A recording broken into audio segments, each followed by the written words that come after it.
So, hi guys! Welcome to my video. So, yan ang adlaw. Magluluto na liwat aksamon sira nga isda na ano pa ma. So, ito ni paimod ko na sa iyo ang amon isda yan ang adlaw. O, di akmaram ko na sa nangaran. Nalimot ako na sa nangaran. I-comment nga niyo guys kung na sa nangaran nga isda. Sa amon kasi bangos iton. Sa iyo dili sa Mindoro na ano ang ngaran sila nga isda.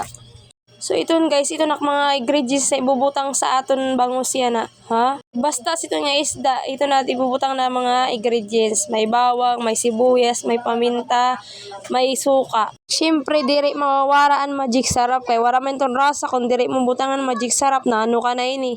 So iton, mag-focus ka lang muna dila. Ay pagpara dinaldal na ano ka na ba ini. Siyempre guys, i-update ko kang permi sa amon sura para maaramang kam kung nano permi ang amon sura. Dili gad kami permi para sa rasa. Nano na kami ni Danay gad la marasa amon sura.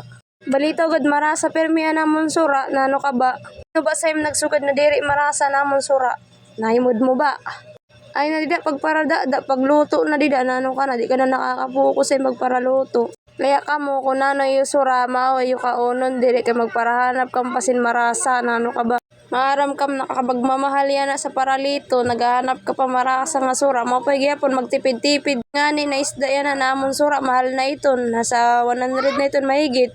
Kaya kamo ay kung magparaarte, kung utan na yung sura, kaon na lang mo. Pay nga ni kay may utang kam, dili nga sa amon di danay lala kayo makakaon utan, kay waranak dili sa samar, I mean waranak dito sa samar. Kakamingaw na nga ni sa samar, kay damo dito an utanon, dili waragod talaga utanon, kay makurigod talaga didi an utanon, kay diri talaga apiki sa bukid. Damo an puno, pero waray bunga.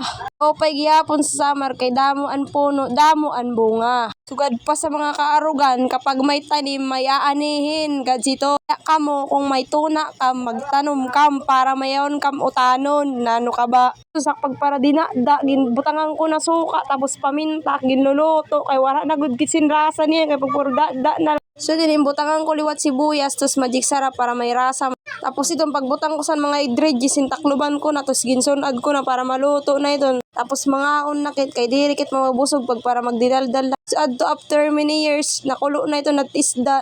O, di ba? Adi maluluto na, adi kag para da kala dida. Iton kulo na ang amon isda, makakakaon na kami. So paksiw la iton siya guys, kay di naman pwede peritoon kay madudurog. Kumbaga mapipino. Iton guys, apiki na maluluto naton isda. So iton ginbutang ko muna ang kamera kay nangangalay na gud pag para ka. Tapos gimpalos ko gihapon sa amon plato para mangaon na kami. Nano ka ba? Siyempre kay luto naman tago diri mo ibutang sa plato sa kawali mo ada kauno nano ka na ini. Siyempre ipalusta mo na kay para mangaon nakit nano ka na ba. Nalilisang na kundiin ko na inibubutang na kawali kapaso mang gudura-ura grabe. So iton kay nag-crib man ako magprito ako muna. Ganyan na nga mga on. Magprito kit muna kay mao pay gyapon to may prito nga isda. Iton bago ko prito ni paimod ko muna sa iyo ana among paksiw, di ba? Karasa na. Tapos nagpaimod pa sang kahimo sa nagluto, lalo naghuhuta nagpabangga kawali para magprito na sa namon sura nga isda. So iton pagbangga san kawali gimbutangan ko mantika. Nano ka ba lang ano di ko butangan mantika. Nano ka na ini. So ito nimpakapot ko muna sa bugto to kami na kay nangangawit na gudak talaga. Siya naman muna pagpakapoton. Kay wala man siya ginihimo. Ako nagpiprito. Ako mas mapagyapon to mayawang parang kapot. Supportive ba? Ang good sa parang kapot. Nagburubarihig na liwat ini nga aton kamera. Wala na liwat katatadong. Aram niyo guys kung nano kay makiwa. Kay nahadok matapsikan si to isda. Nagtalbo-talbo kasi to mantika. So iton lagay sana akong video yan na kaya natapsikan na akong taga-kapuas na la otro. Bye bye!